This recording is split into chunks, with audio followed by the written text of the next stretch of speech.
Pod Saúde, com Claudete Troiano. Olá pessoal, tá começando mais um episódio do Pod Saúde. Tô contente, tô muito feliz, muita gente se inscrevendo aqui no canal. Eu quero mais, né? Quero você aí que não se inscreveu ainda, quero você tocando o sino, dizendo que gostou, que quer ser avisado dos próximos. Mas todas as semanas tem 2 novos episódios falando sobre saúde, entrevistando grandes profissionais, assuntos que você com certeza vai querer saber, porque informação é muito, muito importante. E nós não fazemos nada sozinhos. Eu estou aqui na Frame, essa grande produtora nacional que produz muito e produz também o Pod Saúde, direção de Hélio Silliman, reportagens de Marcela Troiano e sempre com a ajuda de parceiros, como a Estrelízia, que mandou esse arranjo lindo de flores hoje, que eu adorei, rosas colombianas de uma cor muito especial, como vocês estão vendo, e lírios brancos. A Márcia Fernandes, que já participou aqui, disse que é bom ter lírio em casa, né? Então, tem lírios aí na nossa casa. Eu quero agradecer também e mandar beijos aqui para o pessoal lá da WS Adesivos pelas canecas que nós oferecemos de presente aos nossos convidados. Eles têm mais de 3.000 produtos em brindes para você presentear os seus parceiros. Chega no final do ano, você tem que dar presentinho para tanta gente, né? Empresas que precisam de adesivos, de brindes, é só falar com eles. É @WS Adesivos. Agradecer meu figurino de hoje, esse vestido que é longo que eu estou usando, um lançamento outono e inverno da Anari @shop. E os adereços são da Estela Geromini, @Estela Geromini, tá bom? E hoje eu tô recebendo aqui o Luan, que é o chefe de cozinha no Brasil, porque agora a gente tem Roca no Brasil e Roca nos Estados Unidos, não é isso, Luan? Seja bem-vindo, viu? Muito obrigado, Claudete. É um prazer estar aqui e dividir um pouquinho mais do que você já conhece muito bem, que é o nosso Roca. Nós temos 4 lojas só no Mercadão, fora as lojas de rua e agora também nos Estados Unidos. Que bacana. E tem um restaurante, né, de frutos do mar, uma dessas lojas no Mercado Municipal. Isso mesmo, lá no Mercadão nós temos 3 lojas do Roca Bar e um que é o Terra Mar, onde nós temos mais focados em frutos do mar. Me conta qual é o maior sucesso do Roca Bar, Luan. Bom, o nosso maior sucesso, claro que é o nosso pastel de bacalhau, que foi inventado pela Dona Maria, receita totalmente dela, e foi melhorada com o tempo pelo nosso chefe Gabriel. Também o nosso lanche de mortadela, que está aqui, nossa criação, nosso maravilhoso lanche. Agora, a mortadela é produto de vocês. A mortadela é nosso produto, foi desenvolvido pelo nosso chefe Gabriel. Hoje o Roca, ele se orgulha de ter a própria mortadela e servir os nossos clientes com uma qualidade diferenciada. E não é só isso não, tem mais produtos, hein? Porque eu tô vendo lá. Essa é uma cachaça, que linda! Isso, essa daqui é a nossa cachaça ouro. Ela é uma cachaça que ela ganhou prêmio em Bruxelas e São Francisco. Ela é bem vendida, bem comercializada, é muito boa. E pode deixar que com certeza essa aqui vai ser de presente para você. Opa, delícia! Nós temos em algumas das nossas lojas, que são as nossas lojas de shopping, o Roca Racha, que é o nosso happy hour, onde você vai lá, você come alguns petiscos, alguns pratos que nós temos, com a bebida, e nós rachamos a conta com você no final. Isso acontece quando? Todos os dias a partir das 6 horas da noite e aí vai até as 8 horas, você pode chegar lá que nós vamos te atender e você vai ser surpreendido. Beleza, e tem lojas em Campinas, tem no shopping? Isso, nós temos no shopping da Moca, nós temos no shopping de São Bernardo, nós temos lá em Campinas também, no Iguatemi, nós temos a nossa loja de Moema, na Alameda Jauaperi, e aí nós temos no Mercadão e em Orlando. Vindo ao Brasil, vindo a São Paulo, vá ao Mercado Municipal, que é a loja padrão deles, a principal ali, é que é o coração do Roca, e depois você fica sabendo também pela internet onde tem as outras. Isso, nós temos a rede social, que é o @RocaBrasil e o @RocaOrlando. Ok, e o telefone para você, esse daqui é o de Moema, porque o Roca racha a conta com você. 11 4327 2582. Luan, valeu, hein? Obrigada. Muito obrigado. Parabéns ao Roca pelo crescimento, mais do que merecido. Mais uma vez, um beijo para você, viu, Serginho? Eu adorei as flores da Estrelízia de hoje.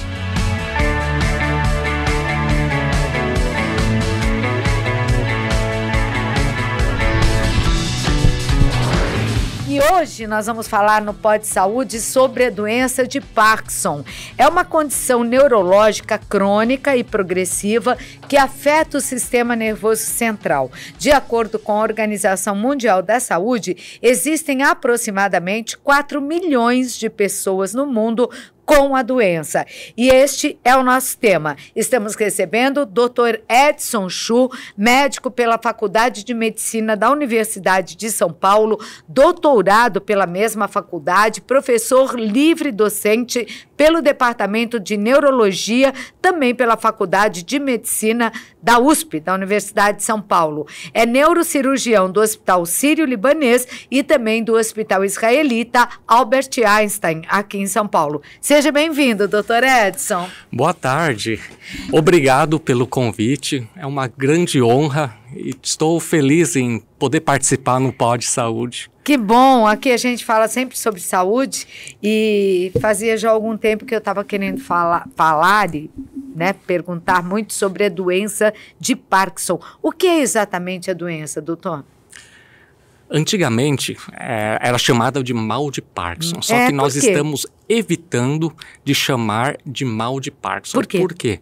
Porque quando nós chamamos de mal de Parkinson, nós estamos estigmatizando, porque quando nós falamos que é mal, desde criança até os idosos ficam com medo. Já tem uma sigla ali que assusta, né? Verdade. Então, nós não queremos estigmatizar a condição, muito melhor chamar de doença de Parkinson, porque hoje em dia a população reconhece que doença, todos nós seres humanos, um dia podemos ter. Então, a população aceita a palavra doença com mais naturalidade e com a palavra doença, as pessoas também enfrentam com mais naturalidade.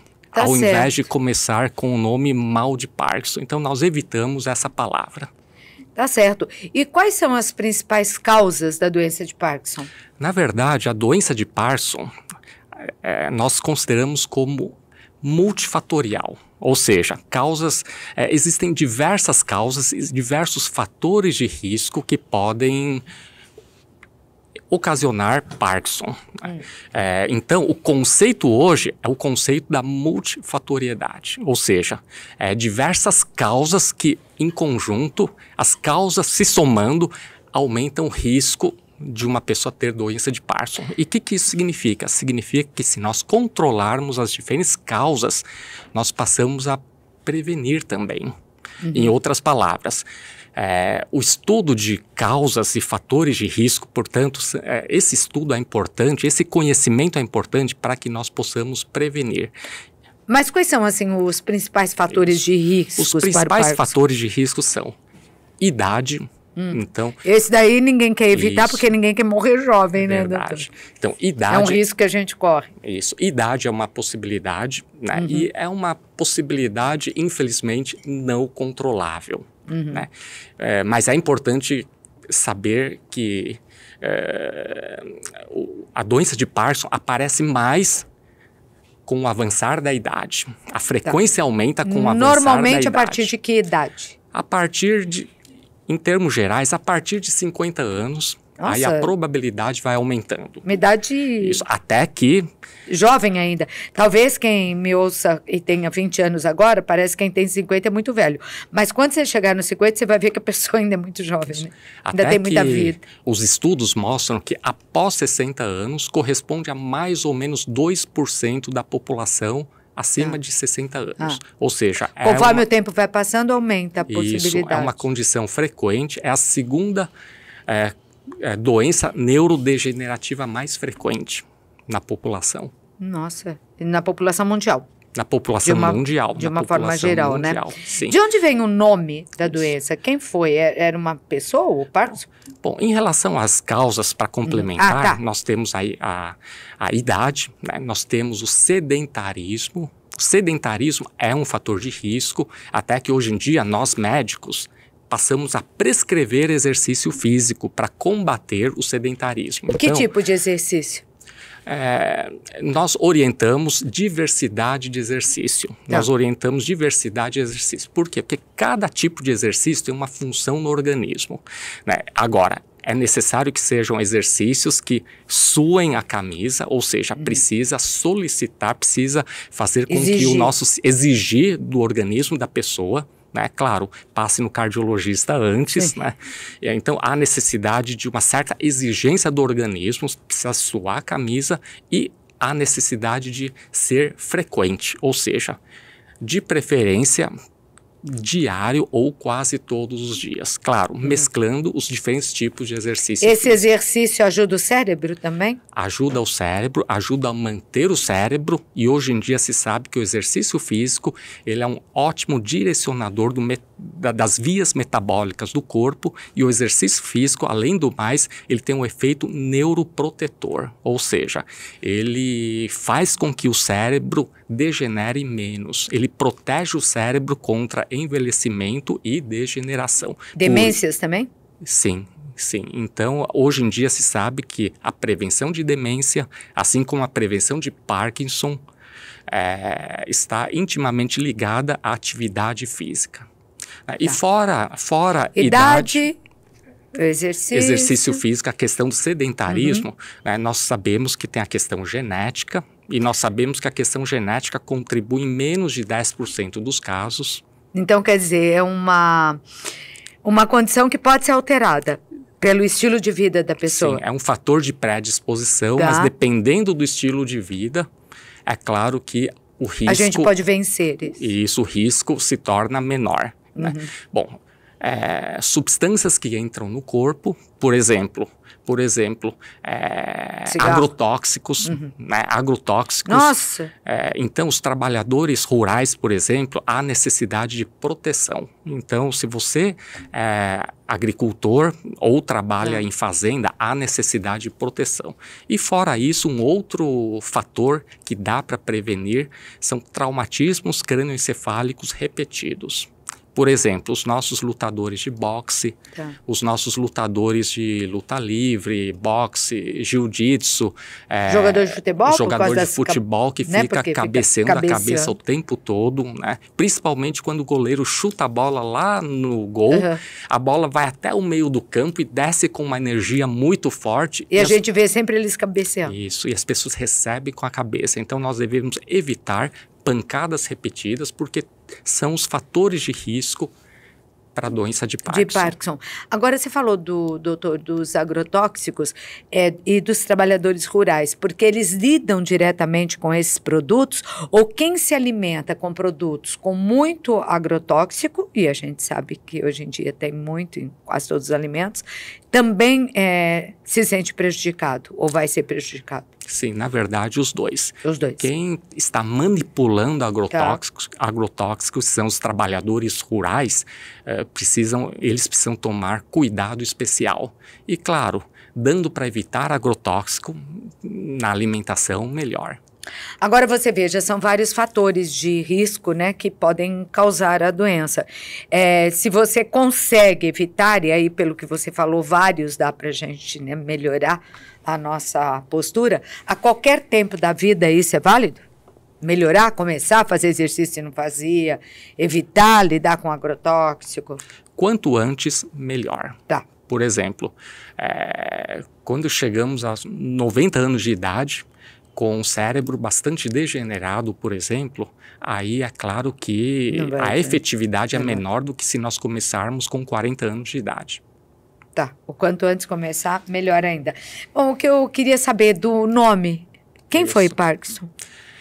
Então, em 1817, um britânico chamado James Parkinson, ele publicou o primeiro livro sobre Parkinson, né? E ele descreveu 6 casos que ele chamou de paralisia trêmula. Era uma doença nova. Isso, ou paralisia agitante. Então ele observava as pessoas, né? Ele tinha 3 pacientes e ele também observou outros 3 indivíduos andando na rua. Aí ele pensou, nossa, isso daqui é uma doença. E foi quando ele descreveu os detalhes clínicos de uma doença que posteriormente foi batizada com o nome dele. Isso. Parkinson, né? O que acontece, como é o cérebro de quem tem a doença de Parkinson? A doença de Parkinson, ela é considerada doença neurodegenerativa. Isso significa que, com o tempo, ao longo dos anos, determinadas vias neurais, principalmente as vias que utilizam dopamina, o neurotransmissor dopamina, como essas vias começam a degenerar. Os neurônios? Os neurônios dopaminérgicos começam a degenerar, né, caracterizando a doença de Parkinson. Então, a doença de Parkinson nada mais é do que uma doença neurodegenerativa, em que a degeneração acontece principalmente nas áreas do cérebro que produzem dopamina. E os sintomas, os principais sintomas? Como é que a pessoa desconfia de que pode estar com a doença de Parkinson ou com algum outro problema cerebral grande? Atualmente,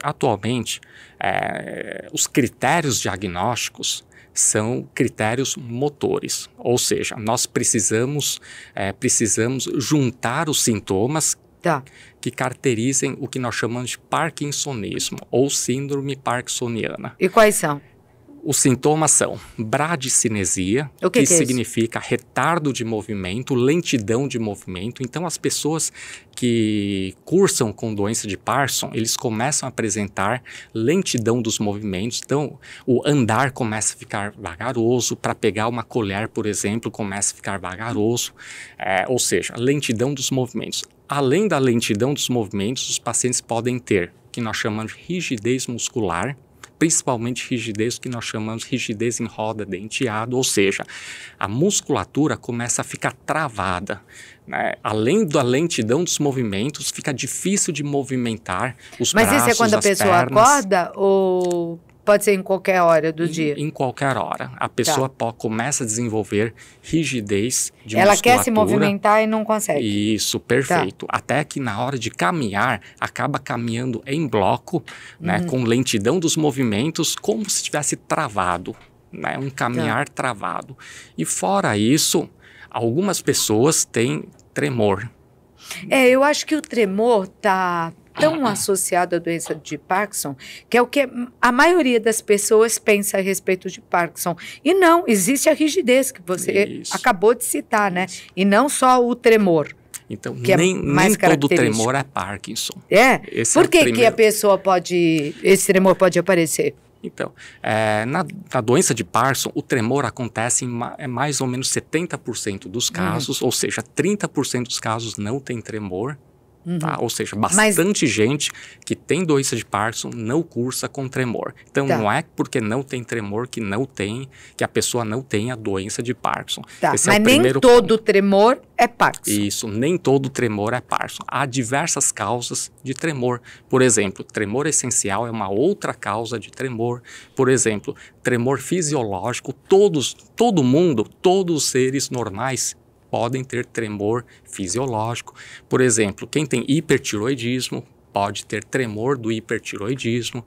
Por exemplo, nervosismo dá tremor. Né? Há diversas causas de tremor. Tem hipoglicemia do diabético dá tremor. Então, nós temos diversas causas de tremor.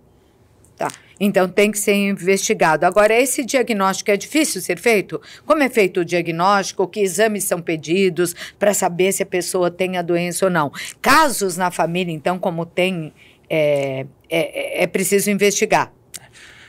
A hereditariedade é um fator. O diagnóstico, a confirmação de doença de Parkinson requer tempo. Esse é o primeiro conceito. Segundo conceito o diagnóstico de doença de Parkinson. A determinação do diagnóstico de doença de Parkinson é um processo. Então, há necessidade de passar pelo médico.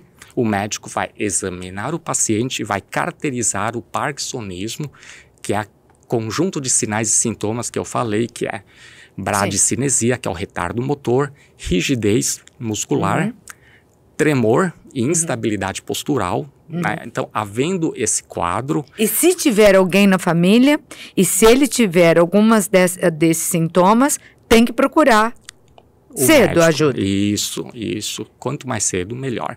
E fora isso, ou seja, a necessidade da fotografia daquele momento caracterizando síndrome parkinsoniana. Só isso não dá o diagnóstico. Há necessidade de caracterização por exame complementar. Então, os exames complementares que nós solicitamos, em geral, é para descartar as causas que simulam parkinsonismo. Tá. Por exemplo, tumor no cérebro pode simular um Parkinson, por exemplo, hidrocefalia, que é o acúmulo de água no cérebro, pode simular Parkinson. Por exemplo, AVC, né, vários acidentes vasculares cerebrais, os acidentes vasculares cerebrais podem simular Parkinson, ou seja, nós temos que pedir exame para descartar as causas de parkinsonismo secundário. É possível, desculpa, doutor, a pessoa ter um pequeno AVC e nem ter desconfiado que teve? Sim. É? Sim, o AVC subclínico ele é relativamente frequente, basta provocar uma lesão por AVC numa área silenciosa ou subclínica do cérebro, com sintomas inespecíficos.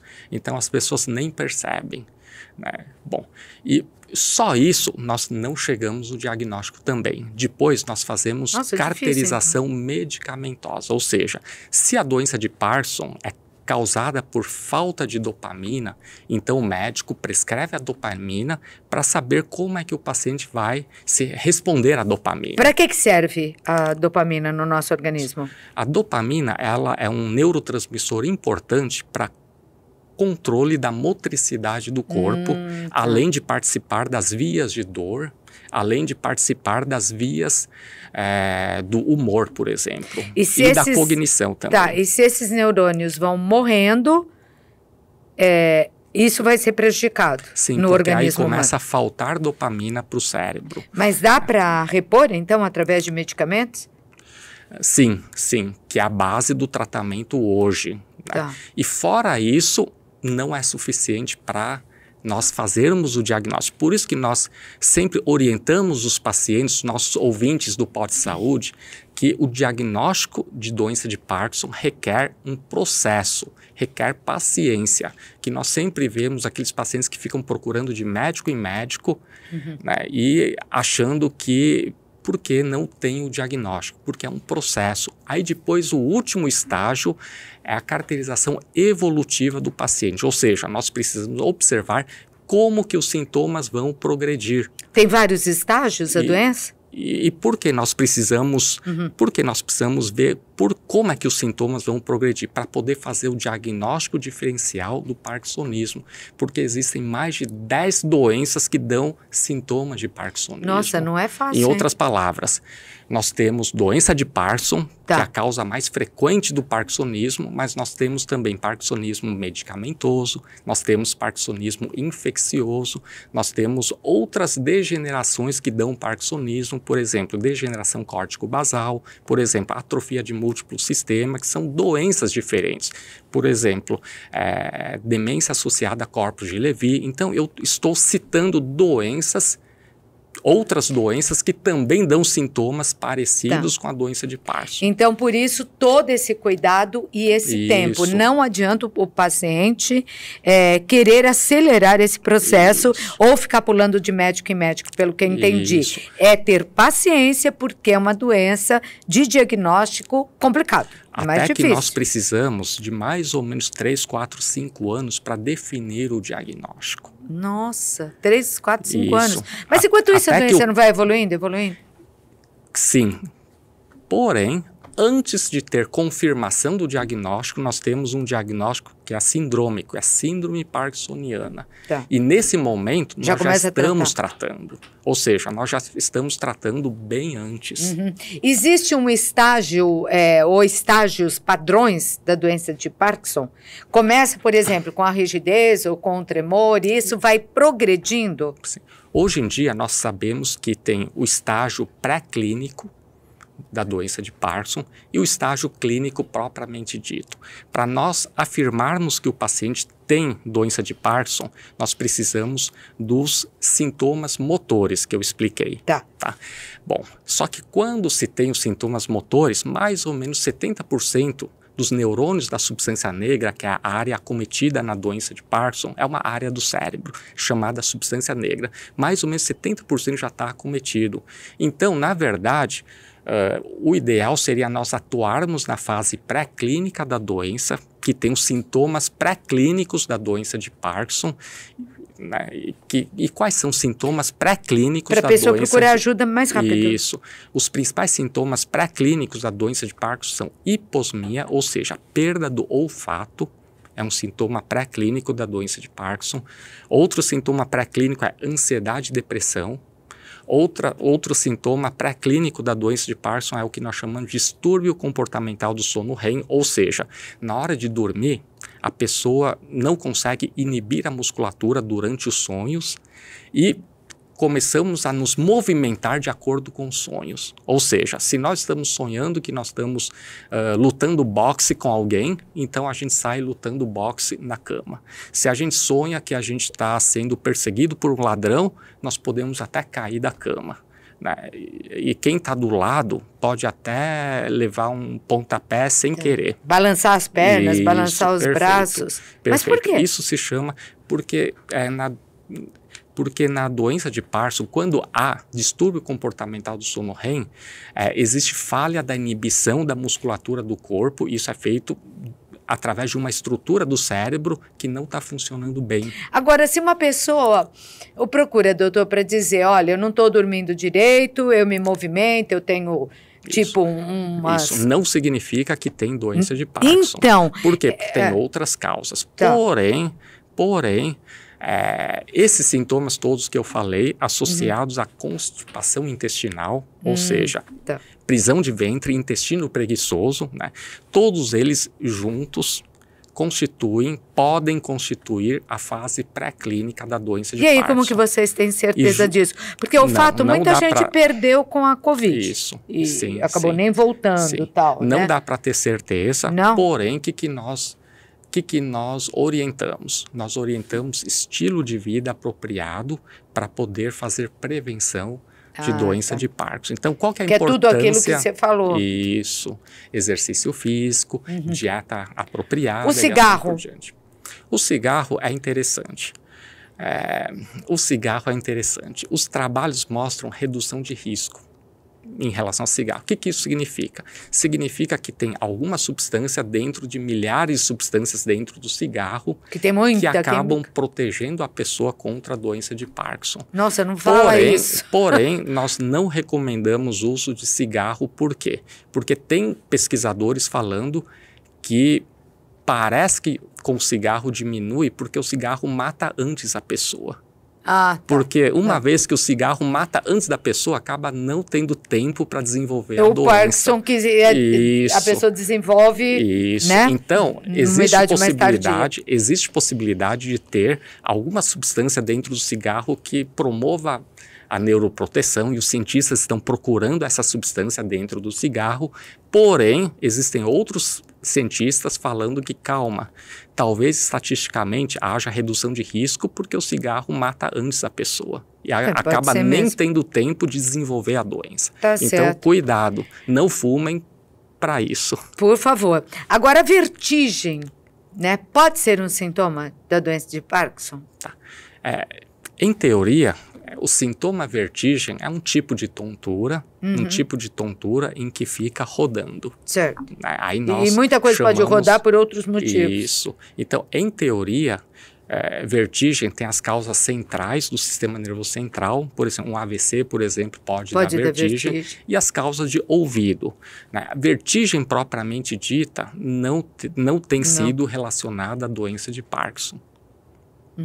E como a doença... Agora, como vertigem é bastante frequente na população, então pode ocorrer vertigem em um paciente que tem doença de Parkinson. Assim como pode ocorrer diabetes em um parkinsoniano, assim como pode ocorrer hipertensão arterial. Mas não que seja uma característica da doença em si, né? Agora, como a doença afeta na qualidade de vida da pessoa? Por exemplo, diagnosticado com doença de Parkinson, dá mais em homens ou mulheres? Um pouquinho mais em homens. Em homens, nossa, é a primeira doença que eu vejo alguém falar que prefere os homens. A maioria prefere. Mas acomete ambos mulheres. os sexos. Ambos os sexos. Depois desse diagnóstico, quanto tempo normalmente a pessoa tem de vida? E como é a vida dessa pessoa? Existe qualidade de vida para essa pessoa? Em teoria, as pessoas não morrem de doença de Parkinson. Na verdade, os doentes, as pessoas que são portadoras de Parkinson, em teoria, morrem de outras causas. Por exemplo, infarto do coração, acidente vascular cerebral, câncer e assim por diante. Mas por causa do Parkinson ou não? Em teoria, não por causa do Parkinson, a não ser que o Parkinson esteja tão avançado e pode acometer a musculatura da mastigação e a pessoa pode eventualmente aspirar o conteúdo durante a deglutição, pode dar uma pneumonia e falecer de pneumonia. Mas em teoria, a maior parte das pessoas com Parkinson acabam falecendo de outras causas da velhice, não relacionadas diretamente com Parkinson. Em outras palavras, eu sou otimista. Por quê? Porque eu tenho paciente com Parkinson hoje em dia que é montanhista, por exemplo. Poxa, que maravilha. Então, o que isso significa? Significa, eu sou otimista. Por quê? Porque se nós tratarmos direitinho o paciente com Parkinson, nós esperamos sim que a pessoa vá para o supermercado, nós esperamos sim que a pessoa faça exercício. Consegue dirigir? Que a pessoa, sim, dependendo dos sintomas, sim, consegue dirigir, né? Cada caso é um caso, sim, claro, lógico. E deve ser avaliado separadamente. Mas tem vários parkinsonianos que dirigem, que praticam esporte. Mantém a sua qualidade de vida. Alguns fazem alpinismo. Poxa vida. Né? Então, eu tenho um paciente, inclusive está no nosso podcast, né? A entrevista com ele é montanhista, ele já subiu nas montanhas mais altas do mundo mais de uma vez. O Rodrigo, ele teve Parkinson juvenil. Né? E nós Existe esperamos... Parkinson juvenil, então? Sim. E com que idade, mais ou menos, a pessoa tem? Em teoria, Parkinson pode acontecer em qualquer idade. É que é mais frequente em pessoas com mais de 50. Perfeito. Eu tenho um amigo que com 38 anos. Perfeito. Quando a pessoa tem Parkinson abaixo de 40 anos, aí nós chamamos de Parkinson juvenil. E quando a pessoa começa bem desde cedo, aí o componente genético fica mais forte. Agora, claro, pode acontecer em qualquer idade. Ou seja, nós devemos fazer a prevenção, né? Evitar sedentarismo. Né? E essa é a prevenção para tantas doenças, sim, né, doutor? Sim. O senhor é médico há quantos anos?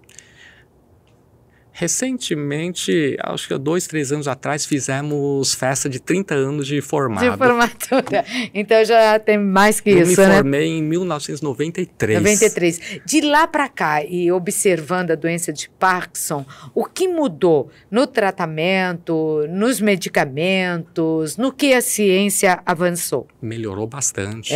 Melhorou bastante. Por quê? Porque eu lembro, quando eu estava na faculdade, os médicos... O mundo científico estava aprendendo a usar a reposição de dopamina. Ou seja, o tratamento baseado em reposição de dopamina, ele estava ainda, o mundo científico ainda estava ganhando experiência com isso. De lá para cá, o nosso conhecimento sobre a reposição de dopamina melhorou muito. Hoje em dia nós já sabemos, nós já lidamos bem com o medicamento. O tratamento consiste na reposição de dopamina, ou seja, reposição do que está faltando para o organismo. E de lá para cá,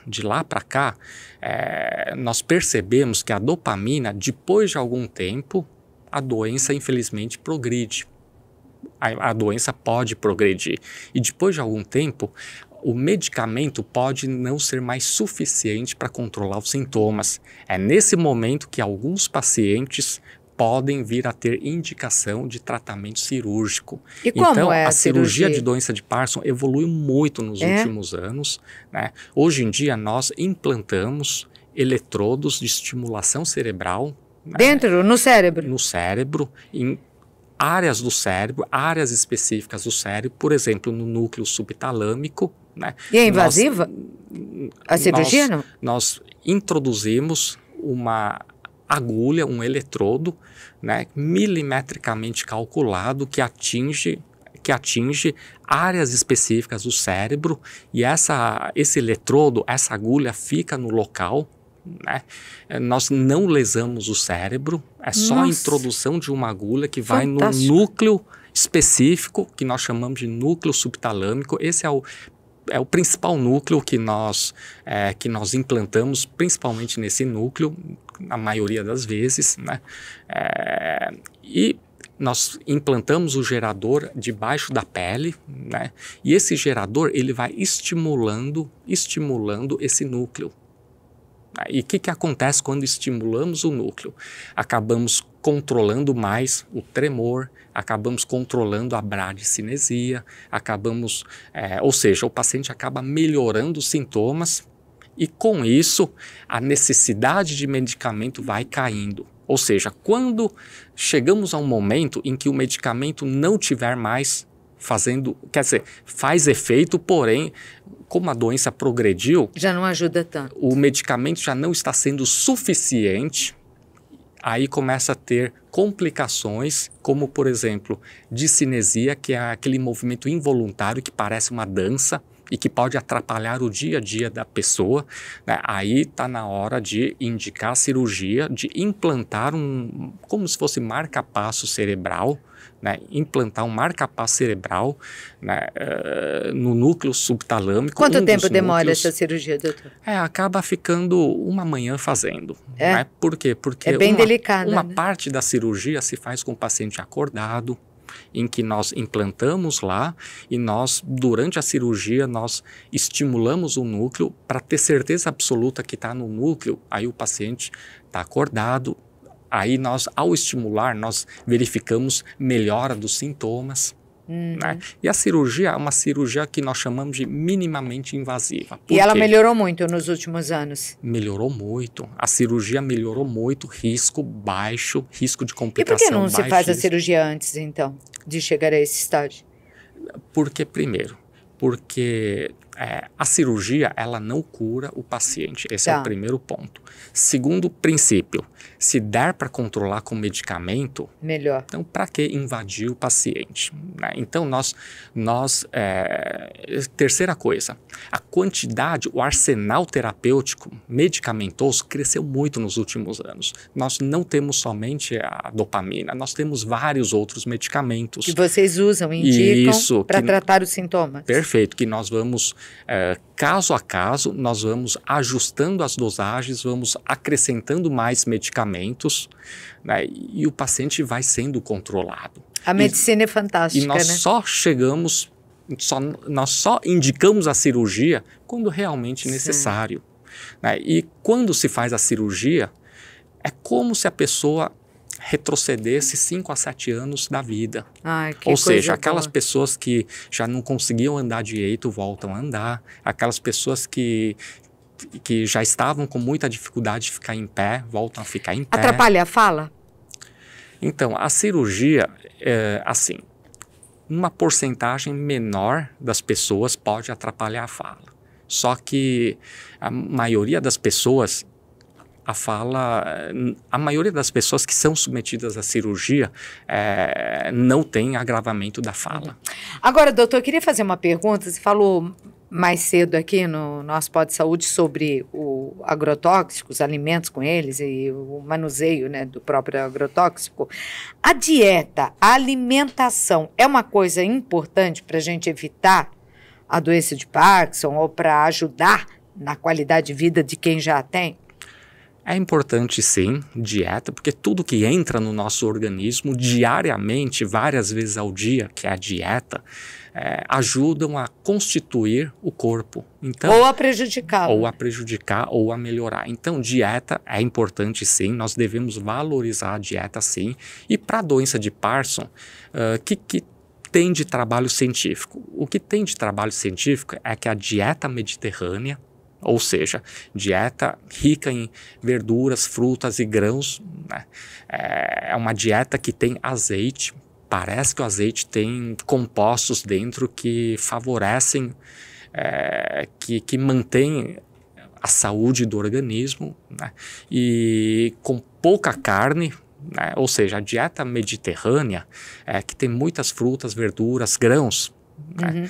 E menos gordura, né? Parece que ela é muito benéfica para prevenção tanto de Alzheimer como prevenção de Parkinson. Um vegetariano se daria bem? É possível. É possível. É possível. Vai evitar a carne, a gordura, né? É possível, só que ainda precisamos de mais trabalhos científicos. Tá certo. Bom, eu estou perguntando isso porque o nosso diretor é vegetariano. Ele sempre fala das vantagens, né, em ser vegetariano. Tá aí, ó. Cada vez mais a gente vê esse pedido, né, da classe médica: menos carne, menos gordura, o azeite cada vez mais sendo aplaudido por várias especialidades, né? Sim, e na dieta mediterrânea. Só que tudo na vida não pode ter excessos. Tá certo. Não é para nem nós. o que é bom. Não podemos ficar bebendo azeite, não, que pode fazer mal também. Ah, mas acho que ninguém vai beber, porque tá caro, doutor. É verdade, né? Azeite bom não tá barato, viu? Existe relação da doença de Parkinson com perda de peso?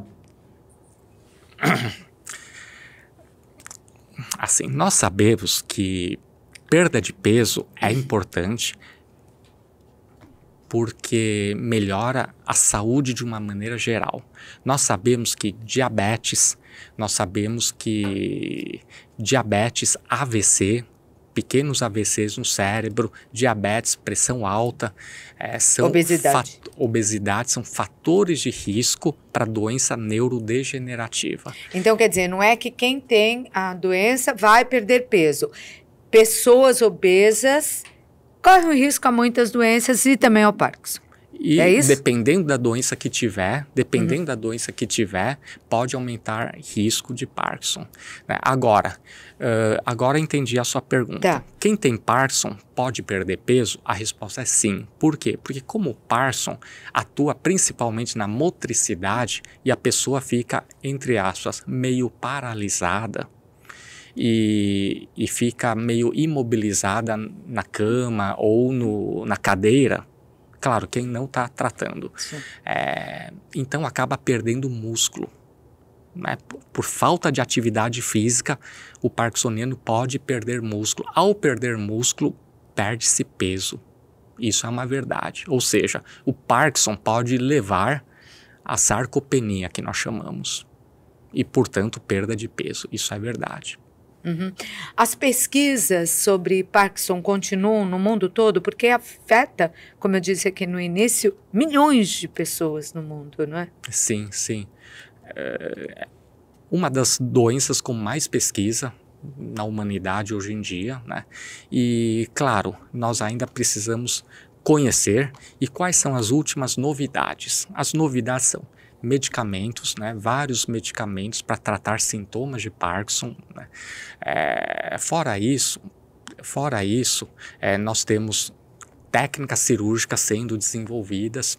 Né? Fora isso, nós temos a parte de imunoterapia sendo desenvolvida, por exemplo, desenvolvimento de anticorpos para agir na proteína anormal que se acumula no cérebro, né, se chama sinucleína, né, proteína anormal que se acumula nos neurônios, nas células dos parkinsonianos. Né. Os cientistas estão tentando produzir anticorpos contra essas proteínas que podem... Os estudos continuam. Isso, continuam. Né? Assim como substâncias que produzem neuroproteção estão sendo desenvolvidas. Agora, nesse momento, não há, infelizmente, ainda não há cura para a doença de Parkinson. Porém, há tratamento, então vocês que estão assistindo, nós temos que nos manter otimistas e eu sou otimista. Por quê? Porque o tratamento melhora muito a qualidade de vida. Procurar ajuda, né? Isso. Não lute sozinho em relação a Parkinson. E como o Parkinson tem muitos sintomas não motores, e um dos sintomas não motores é a depressão e a ansiedade, então não sofra em silêncio. Procure o seu médico, que o seu médico vai tratar os sintomas não motores que muitas vezes dão mais mal-estar e sofrimento do que os próprios sintomas motores. Uhum. O senhor é médico de grandes hospitais aqui em São Paulo, como o Sírio-Libanês, 2 dos melhores, e o Hospital Israelita Albert Einstein. E tem muitas pessoas que nos assistem também sem condições e que dependem do Sistema Único de Saúde. O senhor diria que o Sistema Único de Saúde, o SUS, tem bons tratamentos e médicos dedicados a esta doença? Sim, sim. Nós temos médicos muito bons no SUS. Né? Não podemos falar que médico que atua no SUS seja ruim, pelo contrário, eu tenho amigos muito bem formados pela Universidade de São Paulo que atuam no SUS. Então, confie e busque ajuda, sim, né? Sim, SUS talvez seja o melhor acerto que o Brasil fez. É só nós olharmos para a pandemia. Essa pandemia do Covid, o SUS salvou o Brasil. Então, nós temos que confiar no SUS.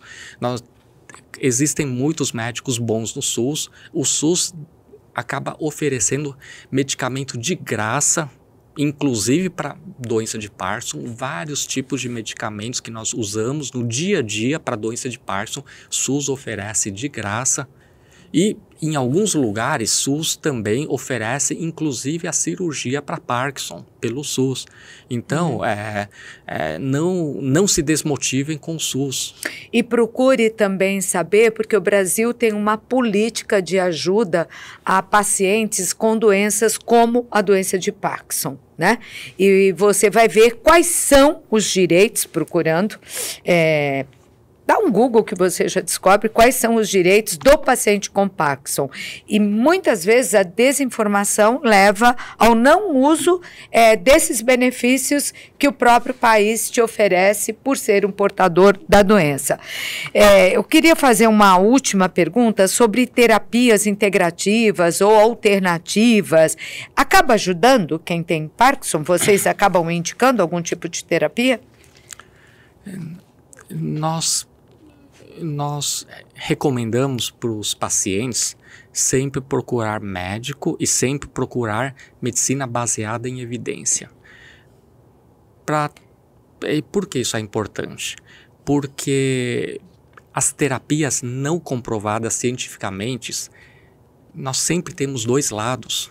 Então, um paciente falou para mim, doutor, mas não tem aquele tratamento XYZ que falam que pode ser bom para Parkinson. Aí eu sempre oriento o paciente. Uma vez que não tem comprovação científica ainda, nós não sabemos o nível de segurança do procedimento. Assim como existe possibilidade de melhorar, existe possibilidade de agravar a sua doença. Então, nós sempre orientamos que o paciente procure médicos que façam terapias baseadas em evidência científica. Por quê? Porque quando não é baseada em evidência científica, existe o outro lado. Além de gastar muito dinheiro, além de perder dinheiro, e o paciente com doença de Parkinson, por ser doença crônica, neurodegenerativa e potencialmente progressiva, se a pessoa gastar tudo em procedimentos não reconhecidos pela medicina atual, quando chegar na hora de ter que fazer uma cirurgia, não vai mais ter dinheiro. E a cirurgia, por exemplo, é um tratamento reconhecido, comprovado cientificamente. Então, há necessidade de guardar dinheiro e não se aventurar com terapias não comprovadas cientificamente, porque pode fazer mal para a saúde. Tá certo. Alguma recomendação a mais para quem está nos assistindo sobre a doença de Parkinson, doutor? Sim. A mensagem que eu passo para os ouvintes do Pod Saúde é a mensagem de otimismo. A medicina melhorou muito, não tenham preconceito com doença de Parkinson.